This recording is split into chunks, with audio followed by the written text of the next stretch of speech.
Bonjour à toutes et à tous, je suis super contente de rallumer ma caméra ce matin. Je crois que ça fait au moins plus d'un an que j'ai pas rallumé ma caméra et j'aime tout simplement suivre l'élan du cœur. Et aujourd'hui, j'ai la chance d'avoir mon amie Anne-Charlotte sur mon canapé et je me suis dit que c'était le moment ou jamais de rallumer ma caméra, notamment parce que Anne-Charlotte a sorti il y a une dizaine de jours à peu près son nouveau livre qui s'appelle Oser la douceur. Et ça me semblait hyper important qu'on prenne juste un petit temps. On va essayer de faire un format court, mais pour vous parler de ce livre, pour vous parler de cette valeur qui est la douceur, parce qu'on pense toutes les deux, on en a échangé deux mots que en lien avec l'actualité aussi récente qu'on est en train de vivre en France, c'est important d'avoir ça dans la tête et dans le cœur en tout cas. Donc, Anne-Charlotte, je voulais te demander déjà comment tu te sens à peu près jour 10 de l'accouchement de ton livre. Voilà, comment tu as vécu la sortie, comment tu te sens? Ouais, déjà, merci de Avec cet grand échange. plaisir. Bonjour à toutes et à tous. Comment je me sens 10 jours après la parution? Je dirais qu'il y a beaucoup de joie. Ouais. Beaucoup de joie parce que c'est un projet que j'ai porté seule, puis avec mon agente pendant près de 2 ans. Je sais même plus trop quand j'ai commencé à l'écrire, à vrai dire. Et donc ça a été d'abord, comme quand on écrit, un temps c'est vrai, solitaire, où moi j'avais senti qu'il était nécessaire, en tout cas que j'avais envie d'explorer sur ce qu'on peut appeler une qualité, mais qui, comme tu l'as dit, est véritablement une valeur. Et c'est vrai que je sentais aussi une urgence à sortir ce livre et à porter ce message de la douceur. Je sentais oui, que c'était dans l'air du temps, que c'était maintenant qu'il fallait que ça sorte et pas dans un an, pas dans 2 ans. Je sentais que depuis la crise qu'on traverse depuis 2020, je dirais, Ouais. il y avait vraiment une nécessité de parler de cette douceur. Et comme tu l'évoquais, cette urgence que je ressentais m'interpelle encore plus aujourd'hui, où l'on vit en effet une situation de crise en France, ou en tout cas la crise est accentuée. Et donc je me dis que, en effet, cette douceur peut être un fil rouge, peut être une valeur à interroger, à faire sienne, et en tout cas à peut-être garder dans un coin de sa tête pour cheminer, pour réfléchir, pour avancer. Est-ce que, tu me l'as peut-être certainement déjà raconté, mais est-ce qu'il y a vraiment eu un élément déclencheur, un moment, une expérience, quelque chose où tu t'es dit allez, je me lance dans l'écriture et je me laisse traverser par tout ce qui va me venir autour de la douceur? Oui, en fait, début 2020, avant l'épidémie Covid, je pars vivre à Nantes. Ouais. Donc je quitte Paris, je pars vivre à Nantes. Et à côté de mon métier premier qui est l'édition, je commence à donner des cours de yoga, de Kundalini Yoga. Donc le Kundalini Yoga, c'est un yoga qui est assez énergique, qui est assez dynamique. Et à la fin, quasiment de chacun de mes cours, les élèves venaient me voir en me disant « Oh là là, quelle douceur, quelle douceur !» Alors moi, ça m'a beaucoup interpellée. Déjà parce que le Kundalini étant un yoga assez dynamique, je me disais « Mais si elle trouve de la douceur, c'est que je dois être une mauvaise prof. » Remise en question. Et puis en fait, je me rendais compte que il revenait pour trouver cette douceur. Et là, ça a été un second point d'interpellation parce que moi, je pense que je suis née avec cette, qu'est-ce qu'on pourrait d'abord appeler une qualité. Mais je suis une enfant des années 80 où les valeurs prépondérantes, c'était la rivalité, la concurrence, la compétition. Et assez vite, comme une valeur comme la gentillesse, moi je me suis dit, en fait, si on veut avancer dans la vie, il faut écarter ça. Ouais. Et donc, je n'ai eu de cesse dans ma vie universitaire, professionnelle, d'essayer d'écarter cette douceur de moi. Bon, ça marche pas du tout. C'est revenu au galop. Mais je pense que déjà, je pouvais pas vraiment me cacher. Et puis, c'est vrai que les retours venaient me montrer cette douceur, me montrer que je l'incarnais, et en fait, me montrer aussi qu'en fait, c'était quelque chose qui pouvait faire du bien aux gens, et que les gens venaient justement chercher ça. que si je choisissais de venir à mon cours de yoga plutôt qu'à un autre, c'était aussi parce que j'apportais ça. Et donc ça m'a interpellée et je me suis rendu compte que contrairement à ce que j'avais cru pendant toute une partie de ma vie, ben, en fait cette douceur pouvait être intéressante et c'est à ce moment-là que j'ai décidé d'enquêter. Hein. Ah Et ouais. donc j'ai décidé d'écrire sur la douceur, d'enquêter dans différentes sphères de nos vies, puisque dans le livre, je parle du soin, je parle aussi de la douceur dans le monde du travail, de la douceur dans des sphères qui a priori sont complètement éloignées d'elle. Ouais. Et donc voilà, j'ai exploré différentes sphères de nos vies pour voir comment, déjà, qu'est-ce que c'était d'abord cette douceur, comment on pouvait la définir, dans quelle zone de nos vies elle s'exprimait et qu'est-ce qu'on pouvait en faire. Et justement, bah, moi, à la lecture, enfin, je l'ai parcouru pour l'instant, hein, je ne l'ai pas encore lu dans son intégralité, mais juste, voilà, mon premier ressenti, c'est que ça prend vraiment la forme presque d'un manifeste et d'un plaidoyer, c'est ce qu'on se disait. Et comment comment est-ce que tu penses que la douceur, là typiquement dans le cas précis qu'on est en train de vivre, comment la douceur peut permettre de changer un peu un paradigme, tu vois, voilà, et on en parlait un petit peu en off, mais de passer d'être contre et de lutter et de se battre pour intégrer la douceur, et comment, voilà, d'un point de vue très politique, j'ai envie de dire, ça peut nous permettre de prendre un autre tournant. Mais c'est vrai qu'il y a vraiment un ton de l'ordre du plaidoyer, du manifeste dans le livre, et je crois que la douceur, contrairement à ce qu'on pourrait croire, est politique, véritablement. Je crois qu'elle est en effet non pas une seule qualité, mais vraiment une valeur, et que c'est une valeur que l'on peut choisir, qu'on peut décider de servir, qu'on peut décider, je dis, de vivre en douceur. Ouais. En douceur. Ouais. Et il y a une citation que je redonne dans le livre qui est signée d'une femme de lettres française, Anne Baratin, qui disait « Si on convainc, ce n'est qu'à coup de douceur. » Si on convainc, ce n'est qu'à coup de douceur. Et je pense que c'est très vrai dans l'éducation, par exemple des enfants. Ouais. Et je crois que c'est très vrai dans ce qu'on traverse en ce moment. J'échangeais en off en message avec une amie qui me disait « Écoute, j'ai longtemps cru ça aussi, mais là, ce qu'on traverse aujourd'hui me montre qu'en fait, ça ne marche pas. » Et donc, je lui répondais que je comprenais sa réaction, vu l'état de sidération dans lequel on est tous et toutes, mais que moi, j'étais convaincue de l'inverse. Je pense que c'est justement parce qu'on a oublié la douceur, qu'on a oublié l'art de la nuance, qu'on a oublié l'art du débat tel qu'il pouvait être au XXe siècle, où on pouvait ne pas être d'accord avec l'autre, mais qu'on pouvait quand même prendre le temps de débattre, de s'écouter. Aujourd'hui, quand on voit les débats, notamment sur les réseaux sociaux, c'est vraiment soit tu es d'accord avec moi, soit je coupe. Ouais. On a besoin de discussion, on a besoin de s'écouter, on a besoin d'écouter l'autre. Et je me souviens d'une enseignante de yoga qui disait justement quand on n'aime plus, il faut aimer encore plus fort. Il faut ouvrir le cœur encore plus grand. Et je crois que c'est vraiment ça qui peut aussi nous guider dans la crise actuelle, c'est de se dire ok, on n'est pas d'accord.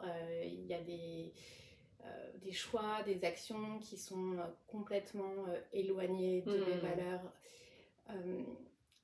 Mais peut-être je peux écouter, peut-être que je peux comprendre. Peut-être qu'il y a aussi, on est nombreux à l'appeler de nos voeux, et bien d'autres valeurs à proposer, à servir. Ouais. Et je crois que voilà, pendant l'épidémie Covid, on parlait beaucoup du monde d'après.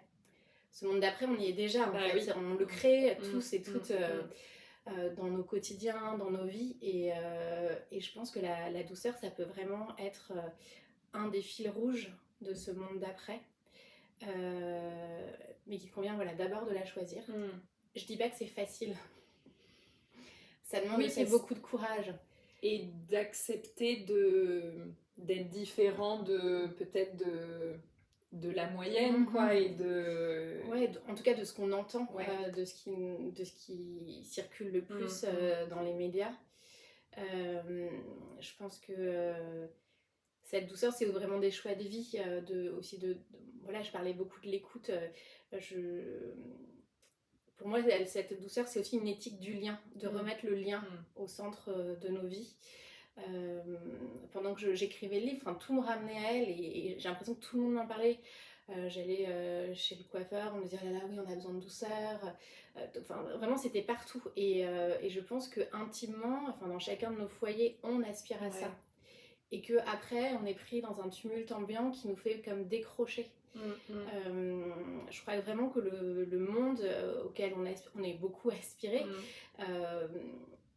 il se crée d'abord par nous-mêmes. Enfin, c'est en me transformant moi que par capillarité, dans nos échanges, je vais te transformer. Enfin, voilà, on va se transformer ensemble et que il y a cette idée de oui, de ricochet ou de cette fameuse légende du colibri dont parlait Pierre Rabhi, cet oiseau, le colibri, qui, devant un feu de forêt immense, apporte une micro-goutte d'eau avec son bec et un autre animal lui dit mais en fait c'est complètement, ça ne sert à rien ce que tu fais et il dit bah je fais ma part et faisons notre part chacun, chacune et voilà et aussi sans se donner des codes qui viendraient de l'extérieur. Je pense qu'il y a par exemple en ce moment des gens qui sont de grands militants et qui vont voilà, se jeter à cœur perdu dans la lutte.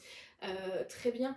Peut-être que d'autres, par exemple je pense à des écrivains, à des romanciers, sont en train de créer pour nous proposer des romans qui nous donneraient de nouveaux imaginaires, parce que je pense que c'est ça aussi dont on a besoin, c'est qu'on a besoin de nouveaux imaginaires pour penser ce nouveau monde. Peut-être que d'autres, bah, voilà, simplement vont prendre soin de leurs enfants et vont expliquer, vont apporter de la douceur. Ça se joue à plein de niveaux. Et par rapport à des gens qui seraient dans la violence, qui auraient eux-mêmes vécu la violence, et donc pour qui évidemment, j'imagine que parler de douceur à quelqu'un qui vient de traverser en bateau la Méditerranée pour essayer de trouver un asile et qui a subi immensément de violence dans son pays d'origine, être accueilli avec un livre qui parle de douceur, ça peut paraître complètement aberrant.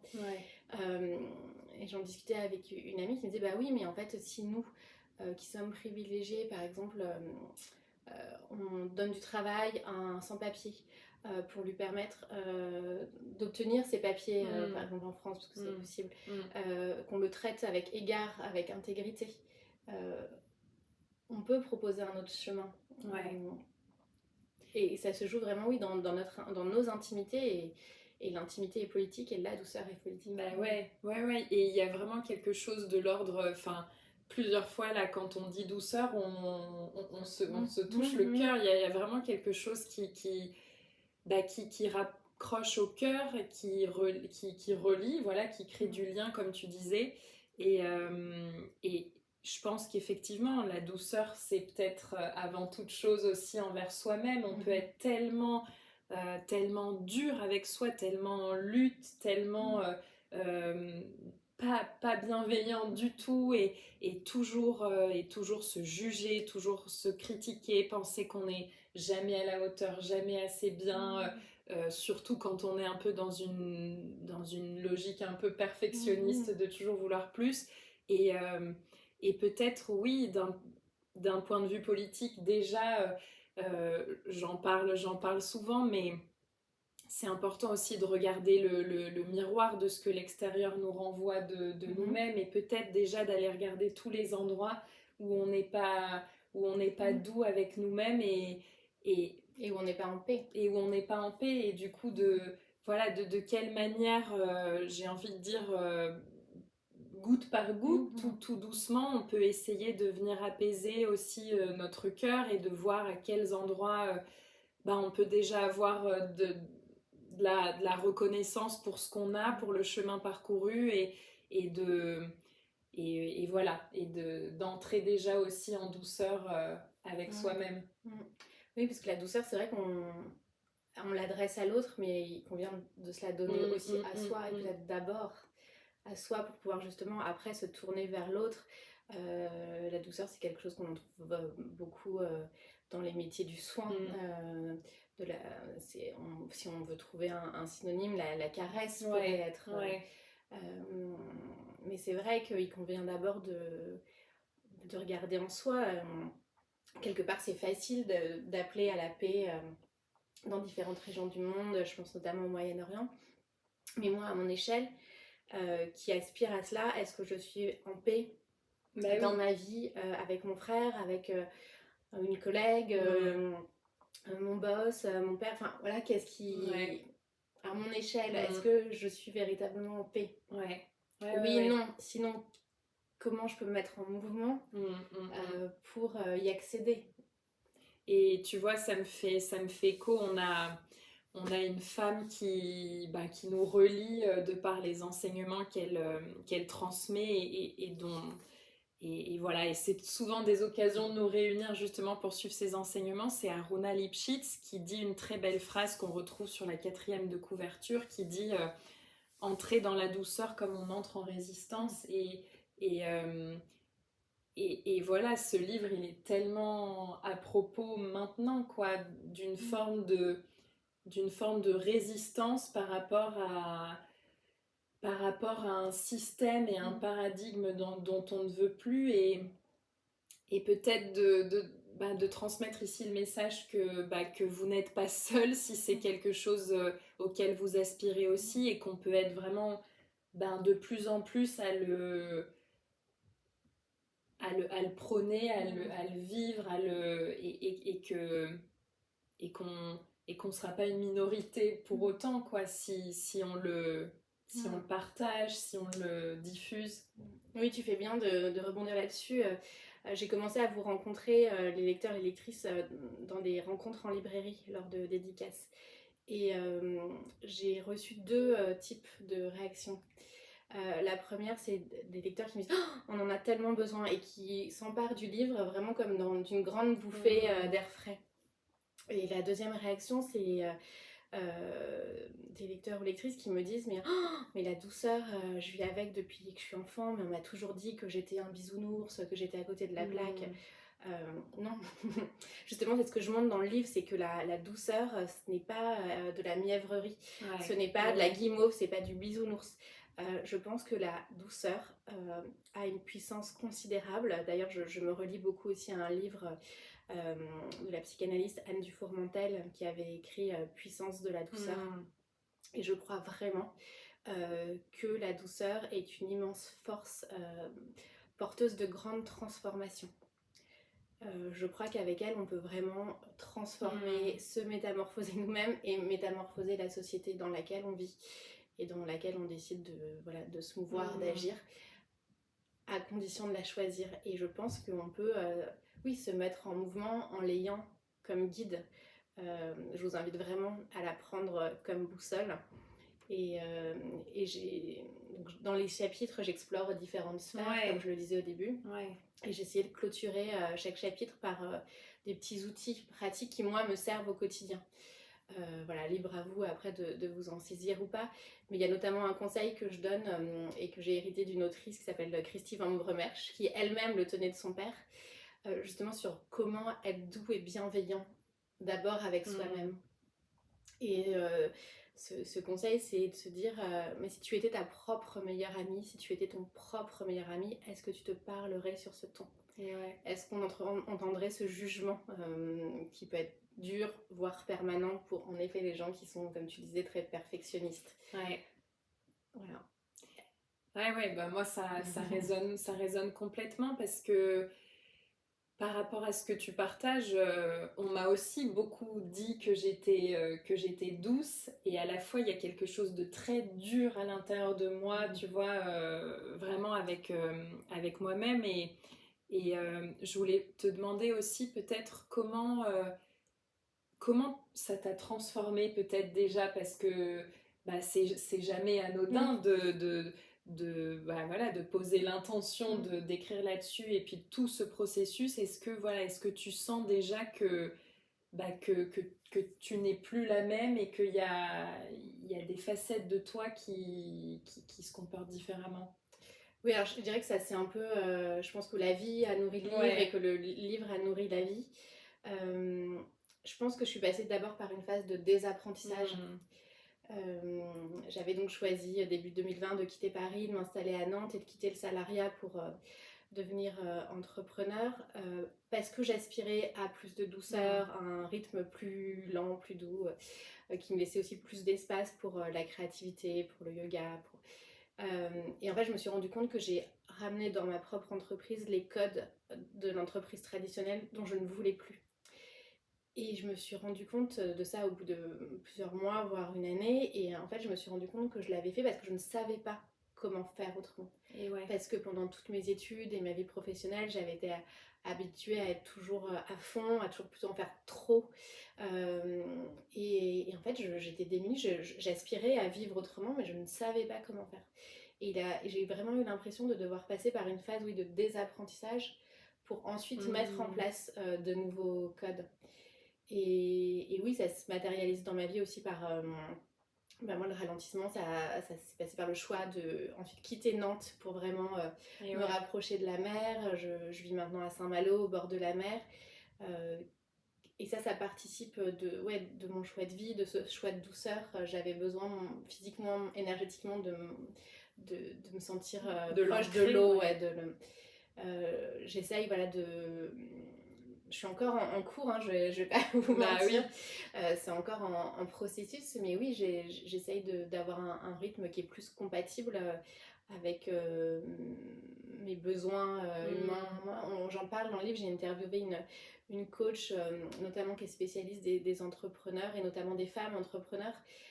Qui montre que voilà, on n'est pas tous égaux, on n'a pas tous le même rythme, on va pas tous avoir un pic d'énergie au même moment de la journée. Et d'écouter ça, de voir quand est-ce que l'énergie est là pour moi et pour le travail. Je pense aussi à écouter son cycle féminin, quand on est une femme, bien sûr.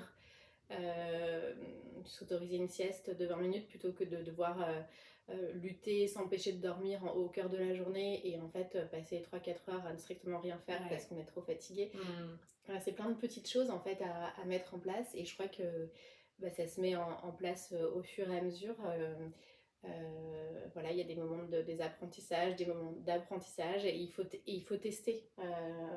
Et ce qui me vient aussi, c'est peut-être ça va de pair parfois avec une forme de déloyauté de ce qu'on aurait pu hériter d'avant, enfin d'au-dessus de nos lignées, oui, de nos lignées, même de nos parents, choix, et nos parents, et même de nos propres choix dans une première partie de vie. Oui, ça, en effet, c'est de la déloyauté, même par rapport à soi. D'être infidèle à soit ce qu'on nous a transmis, soit ce qu'on a pris pour vrai.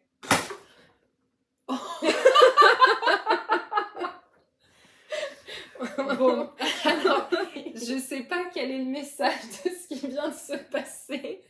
Mais la lumière vient de disjoncter. D'où notre réaction de surprise.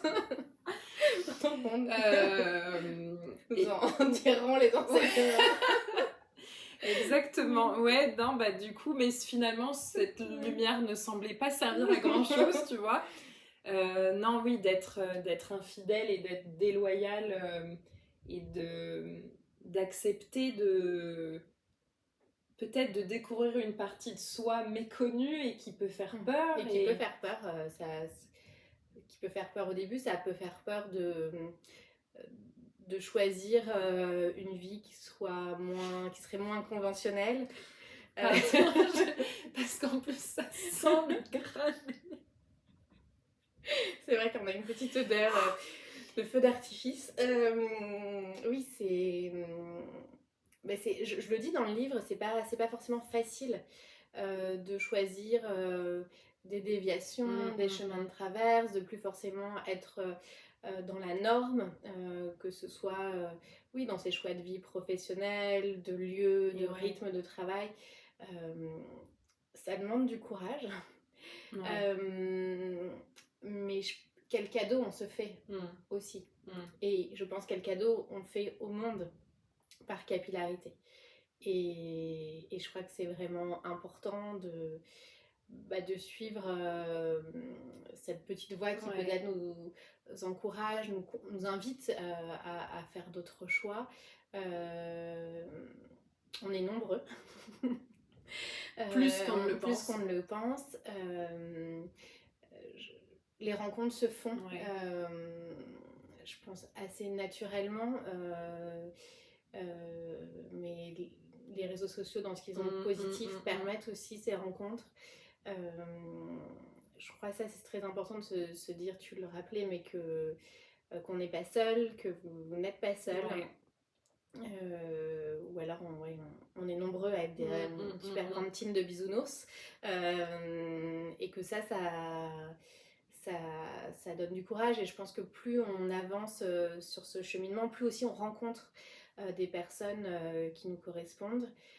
C'est quelque chose, tu parlais de déloyauté, qui peut être aussi compliqué quand on change de route, de plus forcément se sentir en résonance avec certains amis, avec la famille. Et donc avec un regard des autres à affronter, quoi, parfois. Oui, à affronter, et aussi de accepter que parfois il faut lâcher, non pas dans le rapport de force, mais simplement, ok, c'est comme ça. Il y a des gens qui sont là pour toute la vie, il y a des gens avec qui on a été très amis pendant 10 ans, et puis ça se défait, il n'y a pas d'engueulade nécessaire ou de rapport de force. Parfois, on n'arrive plus à échanger, on n'est plus sur la même longueur d'onde, on ne s'apporte pas autant qu'on s'apportait auparavant. C'est dur à vivre, mais je pense qu'il faut comprendre au bout d'un moment que c'est pas si grave, et que d'autres choses naissent, et c'est vrai que plus je pense on avance dans une vie qui est véritablement la nôtre, en tout cas de celle qu'elle devient, plus on rencontre des personnes qui sont vraiment en résonance avec nous. C'est des petits deuils à vivre au fur et à mesure du chemin, mais c'est sûr que c'est très certainement pour nous rapprocher davantage de qui nous sommes au plus profond, ou de qui nous voulons être.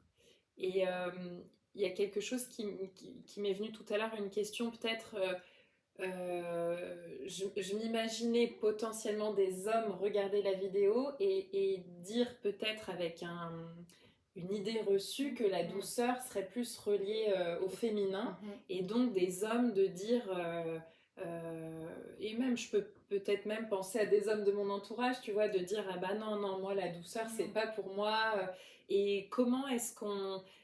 Oui, la douceur renvoie quand même à une énergie peut-être plus féminine, mais comme on le disait, ça peut être une douceur quand même ferme, et qui reste, qui prend sa place et qui s'affirme. Et comment on peut marier ça avec une énergie plus yang?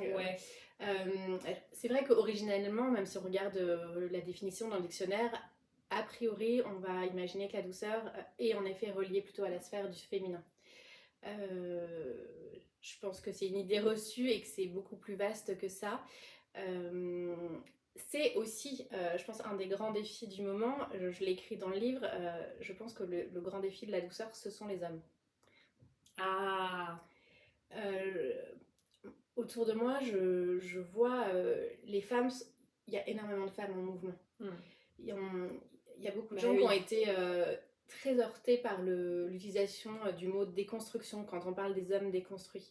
Mais moi, autour de moi, je ne vois que des femmes qui travaillent sur elles, qui se déconstruisent pour mieux se reconstruire. Et à aucun moment, les femmes n'ont peur de ce mot déconstruction. À aucun moment. Elles se mettent en mouvement. Et je pense que, en majorité, il y a plein d'hommes qui font aussi un boulot formidable, je nie pas du tout ça. Mais c'est vrai que j'ai l'impression, en proportion, ce sont d'abord les femmes qui se sont mises en mouvement. Et je crois vraiment qu'il convient que les hommes le fassent aussi. Il y a beaucoup d'hommes qui commencent à se relier à leur vulnérabilité, à sortir aussi des injonctions qu'eux-mêmes ont subies. On parle beaucoup des injonctions qui accompagnent les femmes, mais les hommes aussi en ont justement dans ce besoin de dureté, de rapport de force, et voilà, ils peuvent se libérer de ça. Donc je pense qu'il y a vraiment quelque chose à faire. mari d'une amie qui doit avoir une cinquantaine d'années a lu le livre et il ne pouvait pas le lâcher. Ah ouais. Et mon ami me disait, bah, tu vois, ça marche aussi pour les hommes. Donc il n'y a pas... voilà, ce livre n'est pas genré. Bah, c'est bien de le préciser, comme ça. Et je pense que... voilà, si je doute pas qu'a priori plus de femmes s'en emparent, mais que il est vraiment adressé à l'ensemble des lecteurs, et je crois que les hommes peuvent aussi s'y retrouver et trouver en tout cas je l'espère, des sources d'inspiration, et je pense que ça peut aussi être peut-être soulageant ou apaisant de justement lire des mots qui permettent de dire, bah, en fait c'est ok, la douceur est aussi pour vous. Et de lâcher les armes. Lâcher les armes, et de sortir de ces rapports oui, guerriers, de domination, etc. Là je parle de l'ensemble de la société, mais de dire qu'un autre chemin est possible. Eh ben écoute, ça fait 30 minutes, donc je trouve ça super. Je me dis qu'on peut tendre vers un petit mot de la fin. Ça me semble complet. Je ressens qu'on a abordé plusieurs pans de la question, mais je vous invite surtout à aller le découvrir et le lire par vous-même. Alors là, il va être inversé, mais voilà, en miroir, en tout cas, c'est Oser la douceur de mon amie Anne-Charlotte. Et est-ce que peut-être tu as envie d'évoquer un passage en particulier du livre, ou en tout cas de nous livrer un petit mot de la fin qui te tiendrait à cœur?